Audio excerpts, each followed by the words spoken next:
Welcome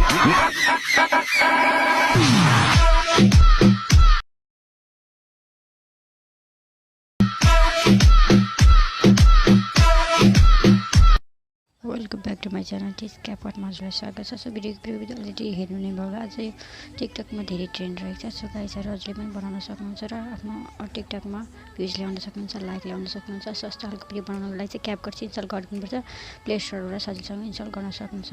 install गरिसकेपछि क्यापकटमै click गर्नु होला। क्लिक गरिसकेपछि न्यू प्रोजेक्टमा क्लिक गर्नु होला। भिडियोमा जानु होला। हजुरले 2 सेकेन्डको त्यसलाई क्लिप डिस्क्रिप्सनमा राखिदिन्छु। यो राखेको छ, त्यसमा हजुरले डाउनलोड लिङ्क त्यहाँबाट हजुरले डाउनलोड गर्न सक्नुहुन्छ। गरिसकेपछि एड गर्नु होला।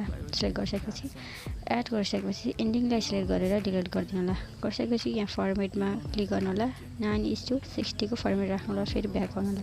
आइसकेपछि अब व्हाइट कलरको बक्समा क्लिक गर्नु होला। प्लसको फोटोमा जानु होला। हामीले टोटल 4वटा फोटो सिलेक्ट गर्नुपर्ने हुन्छ। यहाँ देख्न सक्नुहुन्छ हामीले 4वटा फोटो सिलेक्ट गर्नेछौँ।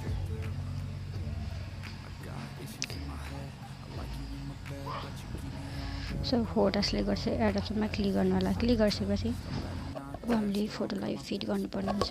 स्क्रिनमा फोटोमा क्लिक गरेर फिट गर्नु होला। सरी फेड नेक्स्ट फोटोमा क्लिक गरेर फिट गर्नु होला।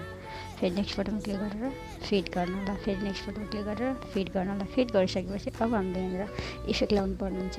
सो फर्स्ट फोटोमा क्लिक गर्नु होला र यसरी स्क्रोल गरेर स्टाइलमा जानु होला र क्यामेरा सेक भने चाहिँ how to make camera shake photo यहाँ देख्न सक्नुहुन्छ। यसरी बनाउन सक्नुहुन्छ हजुरले। यसरी प्रोसेसिङ जेनेरेटिङ हुन्छ, हजुरले वेट गर्नु होला। यस्तो गरिसकेपछि फेरि नेक्स्ट फोटोमा पनि क्यामेरा सेकको लाउँदैछ। यसरी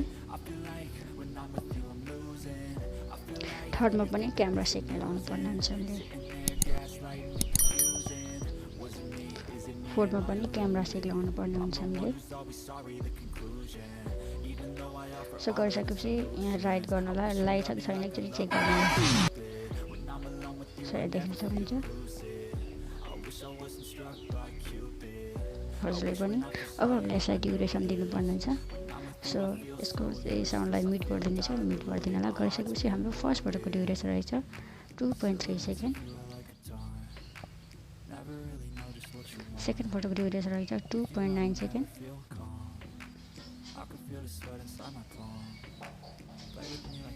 र थर्ड फोटोको ड्युरेसन रहेछ 2.5 सेकेन्ड। र लास्ट फोटोको ड्युरेसन रहेछ 1.1 सेकेन्ड रहेको छ। सो अब हामीले ब्याकग्राउन्ड म्युजिक एड गर्नुपर्छ। How to make background music. So यहाँ देख्न सक्नुहुन्छ एड अडियोमा क्लिक गर्नु होला। एक्सट्राक्टमा क्लिक गर्नु होला र हजुरले ब्याकग्राउन्ड म्युजिक डिस्क्रिप्सनमा दिनेछु, त्यहाँबाट हजुरले डाउनलोड गर्न सक्नुहुन्छ। सो यहाँ रहेको छ। सिलेक्ट गरेर इनपुट साउन्ड अडियोमा क्लिक गर्नु होला। हाम्रो भिडियो तयार भइसकेको छ।